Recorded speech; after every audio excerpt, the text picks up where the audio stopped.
கோலி talk Kollywood news. கத்திக்கு Sarathkumar ஆதரவு, முதல்வர் கிட்ட பேச விஜய்க்கு உதவி. பெரும் சர்ச்சையில சிக்கி தவிக்கும் லைகா நிறுவனத்தோட கத்தி படத்துக்கு நடிகர் சங்க தலைவரும் எம்எல்ஏவுமான சரத்குமார் ஆதரவு அளிச்சிருக்கிறதா தகவல்கள் வெளியாகி இருக்கு. இனப்படுகொலையாளன் ராஜபக்சேவுக்கு விசுவாசமான அவரோட உறவினர்கள் பங்கு வகிக்கும் நிறுவனம்ன்றதுனால லைகா புரொடக்ஷன்ஸ் தயாரிக்க விஜய் நடிக்கும் கத்தி படத்துக்கு கடும் எதிர்ப்பு கிளம்பியிருக்கு.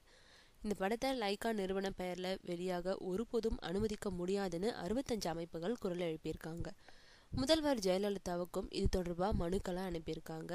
கத்திக்கு ஆதரவு தேடி இயக்குனர் ஆர் முருகதாஸ் மற்றும் நடிகர் விஜய் பலர்கிட்டையும் பேசிக்கிட்டு இருக்காங்க.